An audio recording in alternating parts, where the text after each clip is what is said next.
Hello, I'm Dr. Kathleen Hall, and this is The Way I See It. And I'm John Bailey, and this is The Way I See It. Hi, John. Hello. Hi, Bailey. Excuse me. I got so excited I was calling you Jonathan. I wanted to do first and last name. I felt left out. You know, I didn't want to be like the Madonna, the Chers, the Seals, where it's just one name. Maybe in the future. Seal. I like it. Oh, yeah. So, you can still call me Bailey.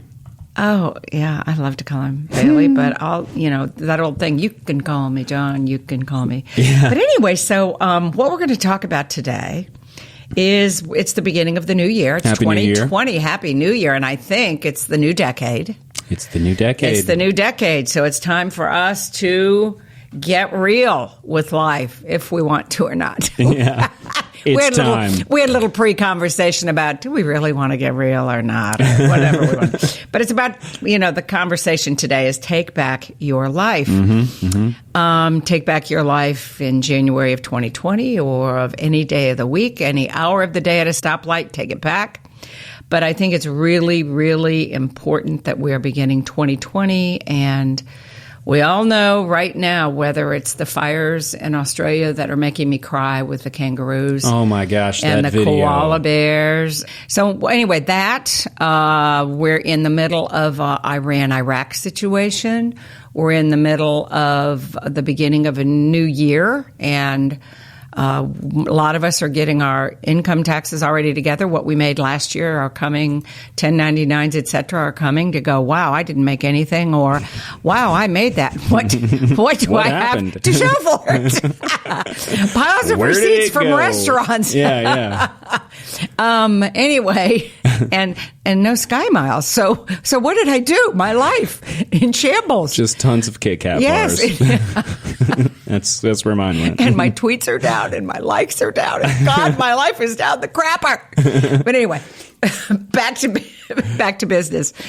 It's really quite stressful, is my point about that. And you can get distracted very, very easily. So, but as you and I talk about this, you know me and my mindfulness and my mindful living, you don't have a right to unplug from everything all the time. We have to plug in. We're a human family, and we're in charge of this little universe and this little earthly planet. We're in this together. We're in this together. And so another thing is I just want to make sure that we don't do the two different things, I call it, as we go into 2020, Groundhog Day. And, are we living? If anybody's seen the movie, it's one of the greatest movies to wake you up that you've ever seen, Groundhog Day. Oh, Groundhog Day. Yes. And if not, you need to watch it, because that's kind of what we do. And we're going to talk about this in another podcast, because we're going to talk about the difference between goals and intentions. Yeah. And that's going to be an interesting podcast. But, are we living like I tend to do a lot? I've got to watch out. I'm type A, all these other challenges in this human lifetime. So I'm a list girl. And so, but has it gotten to the point that I wake up and have daily lists, weekly lists, monthly lists, and then really it's like Groundhog Day. All you're doing is marking off the list and then creating a new list, whether it's getting new light bulbs or whether it's because all of us work. And we have to manage our homes and our lives and the grocery store, mundane things. But also we can become list people. And remember, there's a brain science behind lists too, that is very gratifying. And I don't want to go on to another podcast we're going to talk about, what did you do on your list? Because my husband and, our marriage got into some problems because we're both so efficient and such workaholics that it was, what did you do today instead of what did you do fun? Or what did the cat do? Or what did you eat that was absolutely delicious? And then what it does, too, it opens up the conversation that if you didn't, then something's wrong. Instead of, hey, I got down to 4 on my list. What'd you do? Oh, I called the air conditioning. They're coming to change the filters. Oh, good, honey. You were supposed to do that last week. I'm so proud of you. Yes, well, one of our horses needs to be bred. So I called up to see if good, that was number 2. Oh, very good. So in our lives, as busy as they are, you can get these frigging, kind of tried to give up. Self-edit. Cursing. I'm trying to Love stop it. cursing again. These lists can go on forever. So anyway, Groundhog Day. You don't want to keep doing that, please God. Second is living life in a fog. And I Okay. really mean it. I call it, we use brain fog in science and neuroscience now. We talk about it, with all kinds of dementia or all kinds of other diseases and challenges that we have in this stressful world. But my concern is brain fog on a day-to-day, week-to-week, month-to-month, year-to-year, because we're so overwhelmed. Because what we know is stress is caused Okay. by what we can't control. We have less stress about what we can control. So it makes sense that you and I love animals. We're thinking about these animals getting burned up in these fires. We're thinking about Iraq and Iran. There's nothing we can do there. We're thinking about climate change. You get it? We can Yeah. go from one thing to another, and we feel helpless. And so that's why we go into a fog. We just go, hey, man, I'm getting my triple latte. And I'm rolling down my windows, and I'm not thinking, turn up the music, huh? Bailey, turn up that music. That we can do that. Yeah. And now, since people aren't even watching centralized news or programming, they're going off on their own, alternatives to cable and whatever, the Fire Stick and streaming and whatever. everything else. You get what you want. So you can live in another kind of a fog of I only see, listen, and do what I want. Right. And that keeps me in my safe fog. Buy the games you want to buy for your, game player, and you play the same games, and you think, wow, I've really made a difference. I was playing games by myself, but now I'm playing with a friend, or I'm playing online and we have a challenge. But it can still be the same fog. So mine is mindless, habitual lives are fog. And we were created, each of us, whether you believe in God or not. My husband is a very big agnostic, but even in all of his years of practicing medicine, and our daughter in her lesser years, but she's been practicing a long time now. Yeah. They're both very agnostic, non-religious, but they know that something happens. They know that there is some greater force out there. They've seen it in patients. They've seen it in their lives.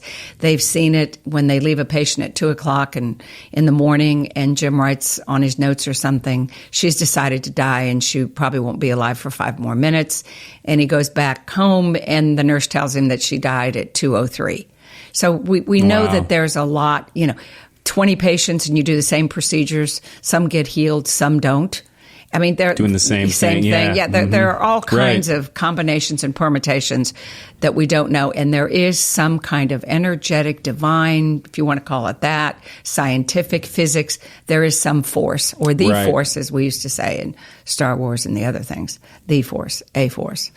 It's called vortex. Don't with a get lot me of started on that. It's called vortex in a lot of spiritualities, as you well know. Vortex, yeah. Vortex.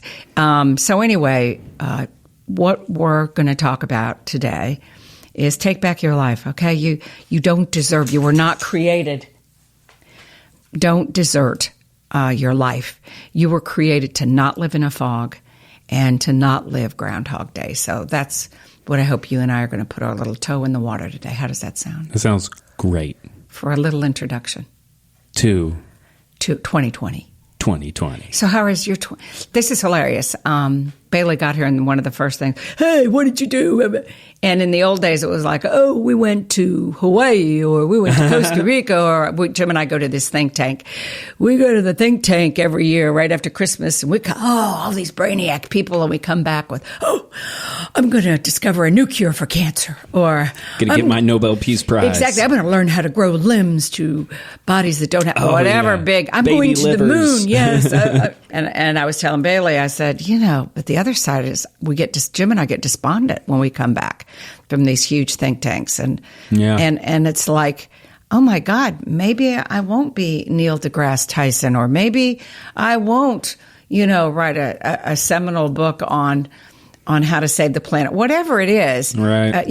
We hang around at this think tank, particular presidents, Supreme Court justices, heads of major studios, all kinds of that do ridiculous things. Oh, yeah. Ridiculous things. So then I come home and I want to get my little stuffed animal. It's a turtle. And I want to get in bed with my little turtle and, put on Netflix. And What did just cuddle I just up. tell you? Groundhog Day and fog. Yeah. I just want to go, my life is crap. I mean, it's in the crapper. I could never do this again.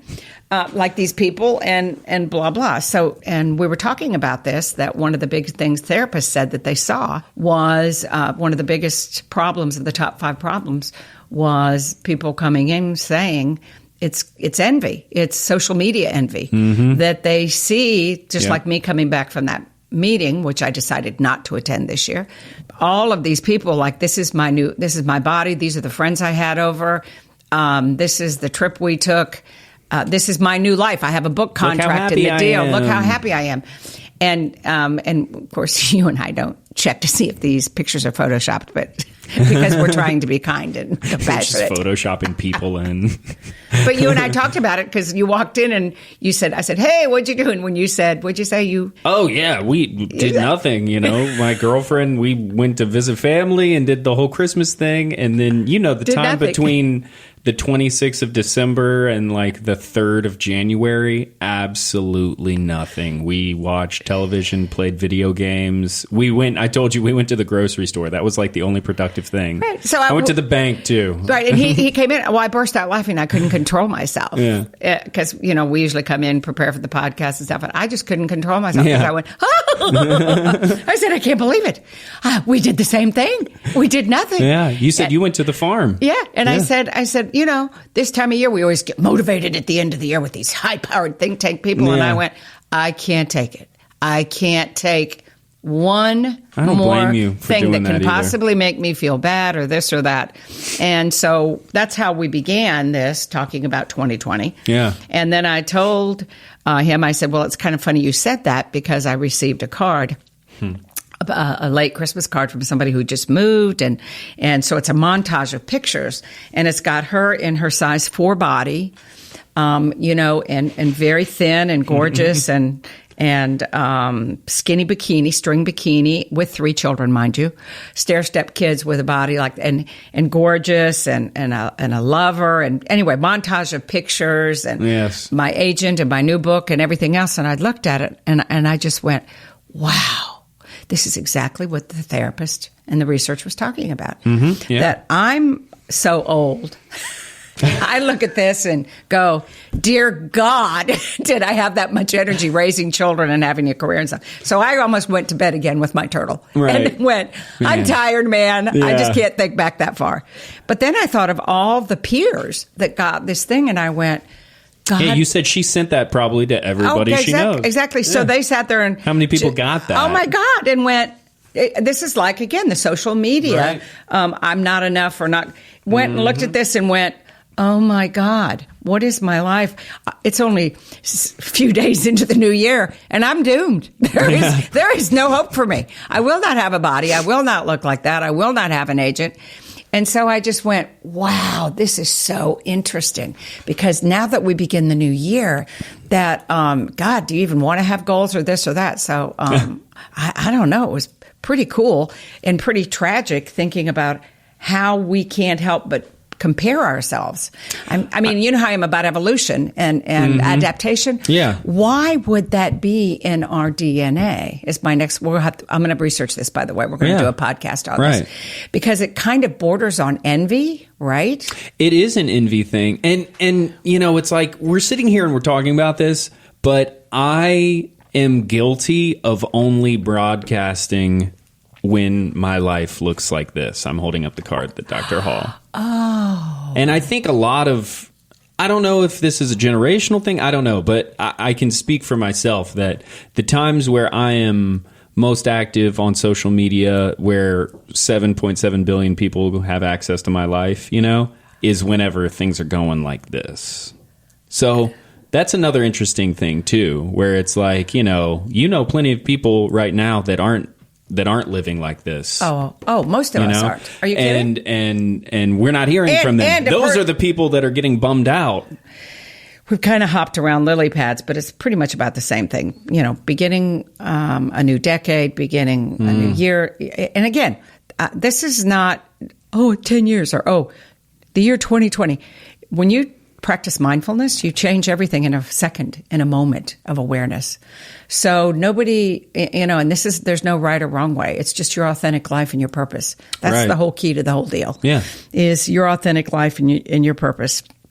And like I've told a lot of my dying patients and people through the years, is when I'm sitting there with them or whatever, and they'll ask me a question, as I said, I'm very clear what my job is.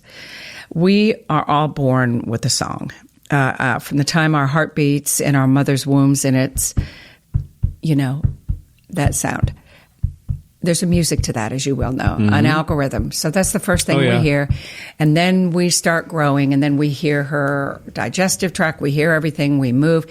But we are created with our own song from the other side, is what I believe. Right. And it's individual, it's ours, and in that is our purpose and the meaning for our lives. So then we get born and we get assaulted, meaning all of a sudden you're in cold air, you're in lights, you're hungry. We talked about this before. You that poop, is such a crazy and all thing. that thing is, so all of a sudden your song goes, wow, I was listening to this loud heartbeat and the swoosh of this water and all this cool stuff swimming around. So what happens is you eat, you learn to walk, you learn to talk. And so what happens tragically is whatever that song is in our heart, it begins to fade. Mm-hmm. And I have done cardiac rehab. I did it forever. And I truly believe the core of heart disease is we lose our song. We forget our song, our original song. It's like Matthew Fox talked about original blessing. Mm-hmm. I call it original song. And I've been very, very blessed to hang around with a lot of cardiologists and researchers. And I am convinced more than ever, the older that I've gotten, that for those of us that are in the healing, teaching profession, our calling, I hate to say profession, it makes it sound cool, like a career, is to help anyone. I don't care if it's the man going by that loves my brownies, who picks up our garbage. And I happen to be blessed enough to take him a cake or cookies or whatever when he goes by, or give him a hot cup of coffee, and when it's really cold, whatever happens. Part of that is when he comes and receives that, he's going to his song, whatever that means to him, and I'm going to my song because I get to give so much love. Right. So it's all, I think 2020 and us beginning the new year and us talking today, it's about, and I hopefully what we do here at the Mindful Living Network is helping you, maybe guiding in some way, your song. Like even people that I get notes from that said, I never knew I could garden till, I came to came to the Mindful Living Network to learn about meditation, or I came there to learn about environmental issues. But then I learned about gardening, and I don't necessarily have to do organic. See, then they learn something else. Right. So, and they're so full of joy. Then the next thing, they may even start gardening. So that's part of their song that they may have lost or didn't even know that they knew. Mm-hmm. So I hope that's what you and you're into music. Yes, very so much I think, don't you think it's really important? And I love the image of a song. Oh, of course. And it's kind of a cool thing because you're connected. It's like you say, you pick up the song while you're in the womb. So it's kind of like this cool thing that's handed to you by your mother, which I think is a really cool thing. I'm a mama's boy. What's up, Mom? And I believe, of course, the true soul song happens even before you're in your mother. Ooh. Yeah, we come in with our song. Because if you believe like I do, I believe in reincarnation, or that you come back, that when you come into this world, you come in with a propensity, with a type of personality, a type of energy. And I call it frequency, whether it's like a radio station, 66.8 or 99.2 or 88.8. Mm-hmm. And what happens is we're born with that frequency, maybe come in with that propulsion. With this vibrational energy. With that vibrational energy, beautiful vortex, whatever. And that what happens is we get lost, when I say lose your frequency, your song. And the key is to love yourself back into it. Not over-discipline, not torture yourself, not be on a keto 200 calorie a day diet. Okay, all you people on the keto, give me your letters and calls. It's okay. Bring on the hate mail. And it's New Year's, so everybody's on a diet. Everybody is on keto right Everybody's now. exercising. Yeah. Everybody's on a diet. Let me see, what are the top ones? The same ones we Probably all do. Diet, I would say. Of course, diet, exercise, weight, of course. So let's talk about some.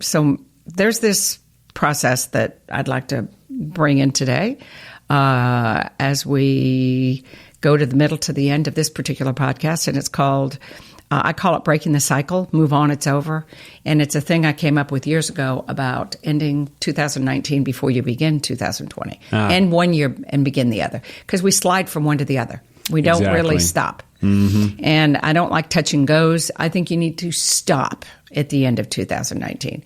And the nice thing about Jim and I always going to that think tank is we always stop our lives and evaluate it. So I created these questions. So I thought you and I could maybe run through a few and see if you out there would like to maybe listen and answer or question your own.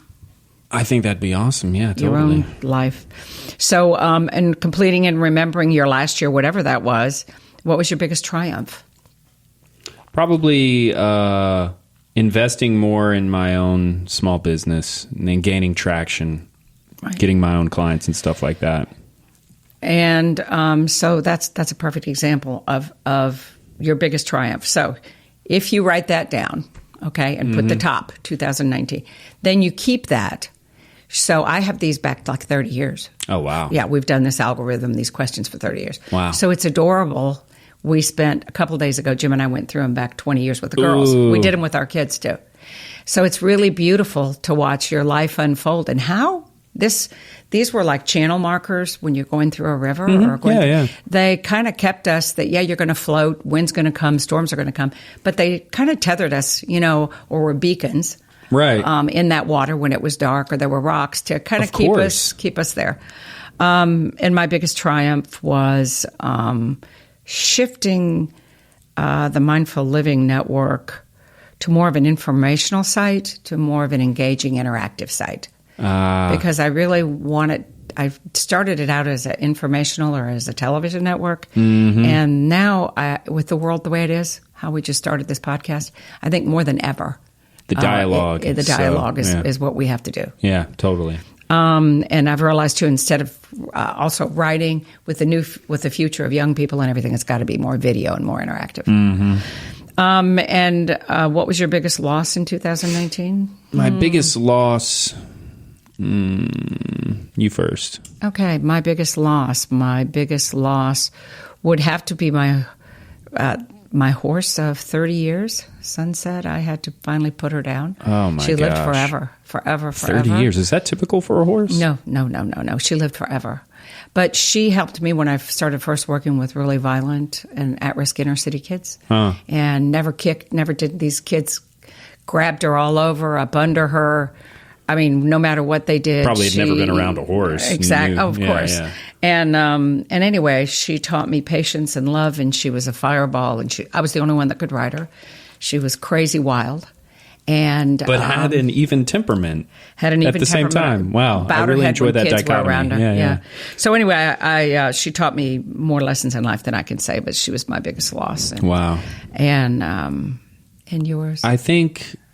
You don't have to get too deep. No. This is fine. No, I think this is great because I think it's important to be. I hope the people listening get deep with themselves. Right. Because I think this is a great thing. I think my biggest loss was probably I started working with a mixing engineer that I really looked up to for probably a decade, and I started to work with him. One thing led to another. He fired me. That was my biggest loss. This happened in July, August. That's pretty painful. Yeah, it was bad because it was something I'd been working to for several years, just trying to get in this circle where this guy even knew me. Right. He brought me in, things didn't work out, and that was kind of a letdown. So, but those are cool things because then when you write that down, get it like we're talking about. Exactly. 2 years, 5 years. When you're Elton John or his senior, whatever. I'm just using an example. Yeah. For Taylor Swift, you can look back and go, wow, what that taught me was, and he did give me this. Oh yeah. And blah, blah, blah. Totally. So that's why. Okay. Well, and again, these are detailed. So what we can do is, I'm trying to think. We can put this, if you go to info at mindfullivingnetwork.com, I can send this. I can have that would be cool. Vaughn or somebody send this to anybody. cool. Because he can see that this is a whole list of questions that I have. Oh, right. Totally. And so the next one, which is the smartest decision I made in 2019, and I think maybe for me that may be starting podcasts with you because it's fun. Because it's really awesome. having fun. That's awesome. I mean, as you well know, I had huge contracts, big stuff go on. Yeah. No White House or United Nations, no big stuff like I used to. The big drama things. Oh, yeah. But this is really settling into something peaceful and healing. I enjoy it. It's very low key, and it's like just right.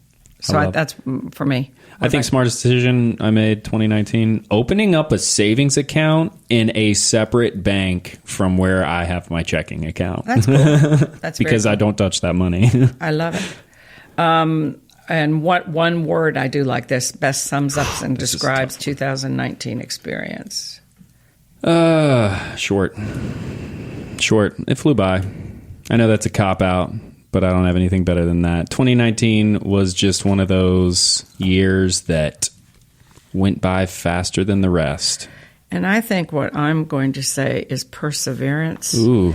And the reason perseverance is I had some health issues, and the daughter who I adore, we had a significant rift and somewhat of an estrangement for a bit, and went to family therapy, and it was devastating and heartbreaking, and I thought I was going to die of pain after losing one daughter. This was, oof.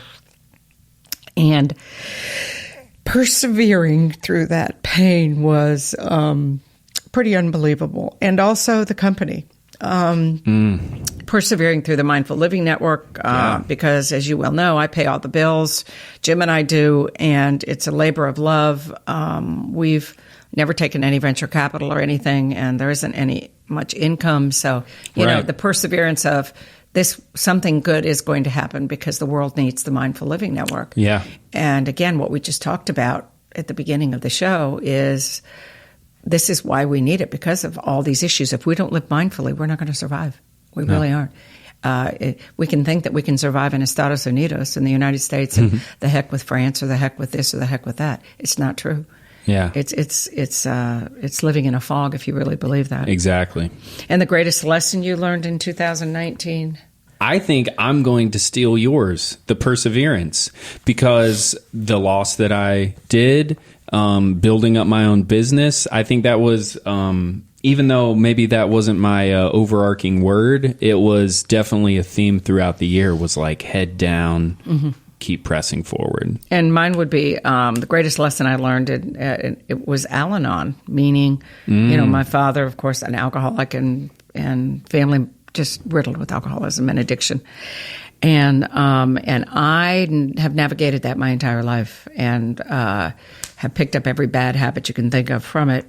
And a friend of mine, through this thing with our daughter, that up in the middle of a cross tie at the horse barn, she looked at me and just touched my shoulder because I was crying and about this pain of this stuff. And she said, "Hey, why don't you go to Al-Anon? That's where you need to go." And I went, "What?" And she said, "Yeah." She said, every way you're reacting is the way you react around addicts or alcoholics. And honey, you're empty. You can't dance any faster. Yeah. You can't smile anymore. Okay? Get yourself together. She said, so she sat there, took my iPhone and ordered me a bunch of Al-Anon books. And that was the biggest gift I got in 2019 because, baby, I am working the 12 steps and get in your, stay in my lane when I want to worry about somebody, when I want to give them direction, when I think that I'm just know every way that their life should be. I just take a deep breath and smile and say, let go, let God. I'm in my lane and I am not, and it's really, it's no joke. It's really, and again, what I'm learning, and I might write a book on this, Al-Anon is just not for people that live with alcoholics or addictive families or whatever. It's about life. It's about lowering your expectations for yourself and others, and kindness and forgiveness and all the things that I teach under different nomenclatures, different words, different concepts. Right. It's exactly the same thing encapsulated in one thing. So anyway, Al-Anon. What was the most loving service you performed in 2019? Well, that's an everyday thing. What is your biggest piece of unfinished business? What are you most happy about completing? Who were the 3 people that had the greatest impact on your life? That's always really cool. Yes, that is a good one. And mine's simple. Mine would be our daughter, Jim, my husband, and I guess the therapist, Wendy, who kept us together when we all wanted to leave each other and fight and scream and go our different ways. She refused to give up on this family. And so I would have to say, she kept us talking and loving and said over and over, would you rather be right or would you rather be loved? Would you rather be right or would you rather be loved? And then we'd all burst out crying. So, I think for me, the 3 biggest people, probably my 2 nephews and my girlfriend. Oh, that's interesting. One of my nephews is almost 2, so he's awesome. But I just had a new nephew born in August, and my first 2 nephews. So that's always just a great thing. And then obviously my girlfriend, we've been together for several years. So that Congrats. thank you very much. But having someone, in kind of like a long term, I say long term in air quotes right now, because it probably pales. How long have you and Jim been together? We've been married 45 years. Wow. Okay. So And 3.5 years looks like nothing. Ridiculously madly in love. Yeah. And we knew each other, I guess we only had 4 dates, but we knew each other for 2 years before okay. then. And the reason, that's a whole nother story. The reason we had 4 dates was we it was love at first sight. Oh my And gosh. Would love a podcast on the story of you and Jim. That would be cool. Then we had a date, and then we said, this is going to ruin our careers. This is not in the plan. And we were both checklist plan people. He said, hasta luego. See you later, baby. Call me if you get engaged. And so that's kind of what happened. But that's a whole other story. But yeah, long time. Yeah. And again, that's a whole other podcast. We can do one on relationships, because that's a very cool. It's not as complicated as you think, as long as, again, you keep the pillars of it. And we can talk about that another time. And so anyway, this goes on. What's your biggest risk, your biggest surprise? What important relationship improved the most? What's the greatest gift you received? And what else do you have to say on 2019? So you can answer those yourself, because we don't want to bore you. But what else do you need to say to complete 2019? I want to leave 2019 and move into 2020 with a sense of gratitude. I feel really lucky to be where I am. I've got the daily struggles that everybody deals with. I've got the student loans. I've got the big worries, and I've got the little, I'm stuck in traffic worries. But I've been making progress slowly but surely, and I can see the trajectory that I would like to go in my kind of personal life and in my professional life. And I feel like I'm seeing markers of those. Cool. So I'm very, I have a lot of gratitude in regards to that. Okay. And the question is, what else do you need to say or do to complete 2019? So I would say, with someone with my personality, it's a challenge for me to say this, but a victim mentality. That when you are raised in an alcoholic family, and you are surrounded and riddled with this in your life, you can almost get because you try to fix them, you try to send them to rehab, you try to help them, then you get mad and you're the perpetrator, blah, blah. Then I'm the victim of, what's wrong? I've only tried to help, blah, blah. I don't drink. I haven't drank in 30, you get the little mantras of, I'm such a good whatever, the whole little sob story. So I'm done. I've completed the victim mentality. Been there, done that. Again, I'm doing Al-Anon. I'm reading the workbook. I'm working the steps. Now I have I'm going to go to the meetings, and I don't have a sponsor, so I don't want anybody to think I'm this whatever. I'm little toe in the water, Right, but it's really, right. really helping me in a different way than any of my self-help books and all my friends that are self-help gurus, all my Buddhist and Taoist monk friends that have taught me through blah, blah, blah, long life of learning. This has just been like a light bulb moment. Okay, and creating 2020 real quickly. What would be your biggest triumph in 2020? And for me, that's easy. It would be getting some kind of help or somebody to buy it or something for the Mindful Living Network to take it to the level it needs to be globally so people can talk and share and help each other and learn on a global basis. So the Mindful Living Network. Totally. Because I've been doing it by myself for a long time. I want that same thing. I'm going to make that mine big. That would be huge because where I am doing, I freelance and do stuff in music and stuff like that.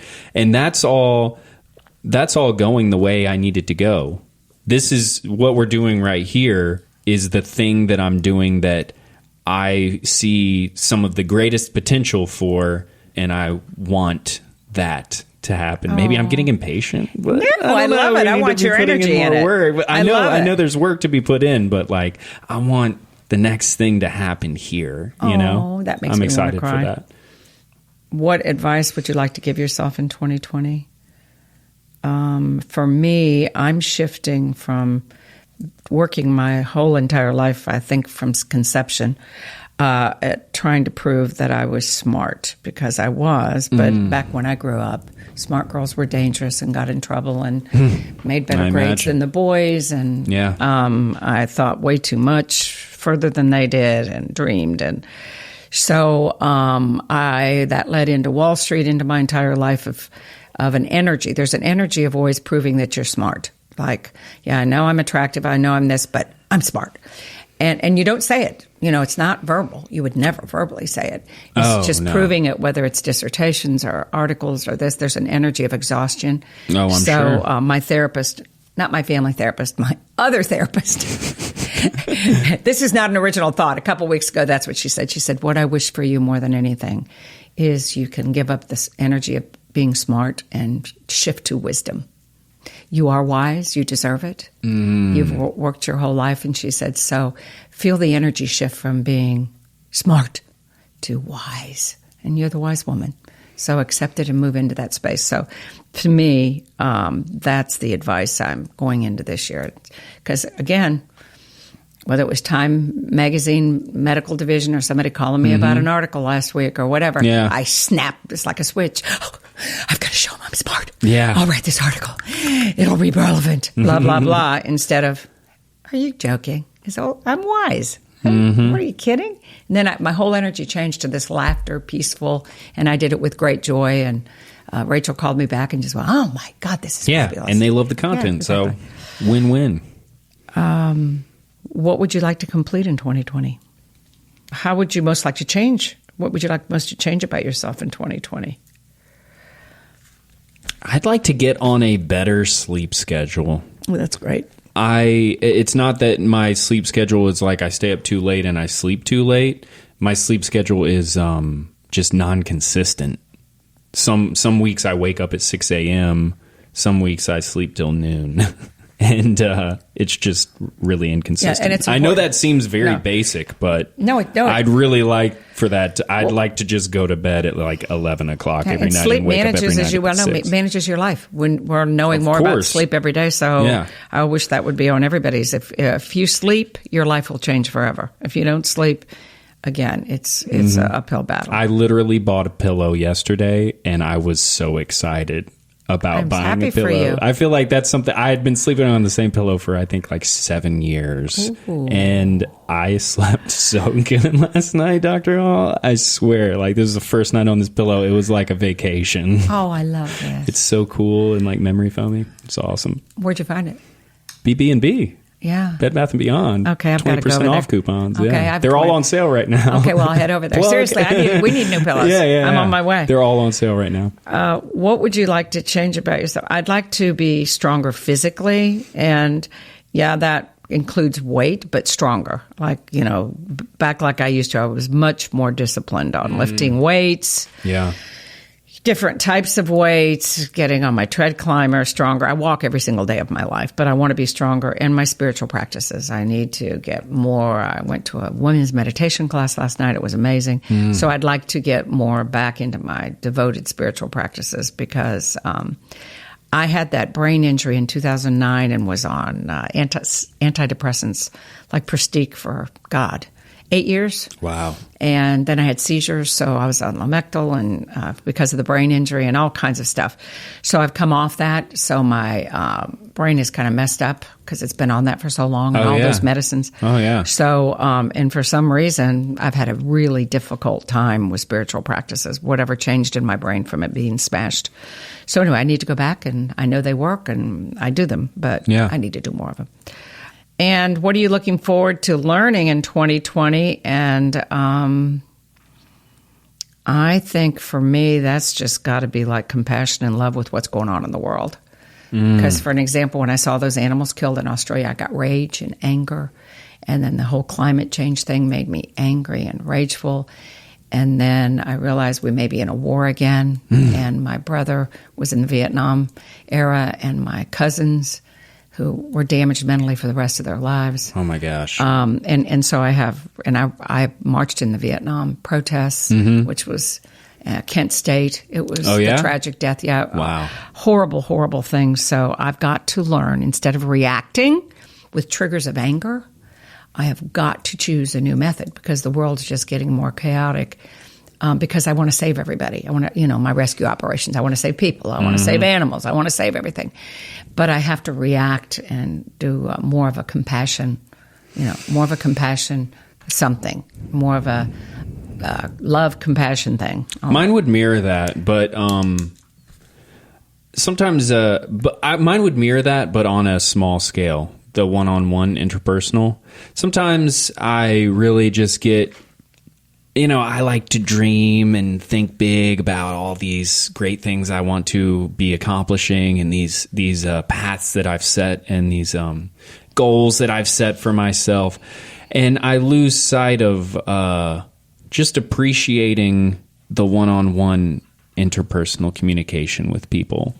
So I think that's what I'm going to look forward to learning, is learning more about the person sitting across the table. And something else while you were talking just now, I thought of is another thing is hope. It's really hard when this stuff starts piling up. We have, an election cycle, again, the fires, climate change, we have the war thing, to lose hope too. That kind of dries up, like a little puddle in the rain, get sucked into it. So yeah. And what do you think the biggest risk, the mirror side of that, is getting bitter and angry? Yeah. Oh, the biggest risk. Probably the same things that I'm looking forward to. If in my mind those things don't come to fruition, things like in my career, I feel like that could be a risk. And there are more. What about your work? What are you most committed to changing and improving? What great undeveloped talent do you have that you're going to explore in 2020? What brings you the most joy, and how are you going to do it and have more fun in 2020? For me, that is definitely, we have horses, we're in the breeding training, whatever business, but I don't ride anymore. And I used to ride all the time. And then I had my brain injury, and I couldn't ride for a while because I had no balance. And it's not cool to get a seizure when your horse is racing down the road. No, it's not. It's very not. It's happened. It's very not. Sounds dangerous. And so, but I'm ready. And then comes a fear of getting hurt. So I'm back on the horse again because, and then my horse died, Sunset, which I said. So I need to get back in the saddle again. Literally back in the saddle again. What about you? I think for mine would be just picking up my guitar more. I played a lot in high school and college, and then got into the whole audio geeky side of things. And being a musician largely affects how I work with audio, because I feel like it gives me an empathy towards working with an artist, because it's a very vulnerable thing. You're literally like presenting your art to a stranger like me that's like, I'm going to hit record. So I think doing that, not only I enjoy playing and I enjoy what it does for me, but then also I think it will make me a more empathetic, collaborator whenever I work with people. I love that. Yeah. And so we'll end up with the question, what one word would you like to have as your theme in 2020? Grandiose. Seriously? It's going to be grandiose. I love this. I'm not going to settle for the, I made ends meet, or, I just kept things going with my relationship. No, I want to, and I've got plans for that, which will lead us into a future episode. But and what I call that is, instead of a theology or spirituality of scarcity, like, I just got this, it's abundance. That you expect abundance. Yes, you I do. Expect that. I want a cornucopia of goodness. Exactly. And the law of attraction. So the more you feel that, the more you'll bring in the abundance. The more that people have a theology of scarcity, that I barely make it, I can barely make it, I'm barely going to make it, and it's based on fear, it really does have a devastating effect. And for me, what I said, I'm moving from spending my whole life with the exhaustion of smart to wisdom. That is what my word is this year. And what is really nice is when you do this process with somebody else, they remind you. So Jim and I do this together, and our daughter. And so through the year, when I lose my way or do something, he'll go, what's your word? Oh. What's your word? And so it's really kind of cool. And then about midway, we pull them out, like about May, June. We pull them back out, look at them, what we've done on this sheet. And then we kind of re-up and say, wow, this is really interesting, with a lot of grace and love and laughter. Yeah. And that's also the cool thing about you having your beloved and me having one, is it's nice. And if you don't have a partner like we happen to, we're very blessed, that mine is a friend, a neighbor, a child, somebody that you're close enough to, they'll want to do it. Yeah. And then you can explore yourself, or a community. I have a tribe that meets, and we do it as a tribe. And then we hold ourselves accountable. So mine 1 year was joy. So for 1 month, I got a purple pen and I wrote joy on, because I'm a writer, I wrote it on my hand where I had to see it every time I typed and every time I wrote. Oh, so that's actually a really good idea. Things. And again, for me, I'm going from smart to wisdom. I can feel the change of smart energy. It's like a tight to wisdom is like opening the floodgates. Relaxation. And allowing it, because it's your higher self and you just being one, and you just literally download, man. So awesome. I don't know if we did any good today, but welcome to the new year, and ending last year and a decade and beginning a new one, because it's exciting, and we want everybody to bring light and love into the world. And please, whatever we do, contact us. We want to grow. We want to know what the world needs. Totally. Let us know any future ideas. Reach out to us if you want to get this a list. Do the list on your own. Get a friend or a loved one and hold each other accountable. If you guys want to check us out on the website, check out mindfullivingnetwork.com or ourmln.com. My name is John Bailey, and this is the way I see it. And I am Dr. Kathleen Hall. Thanks for joining us.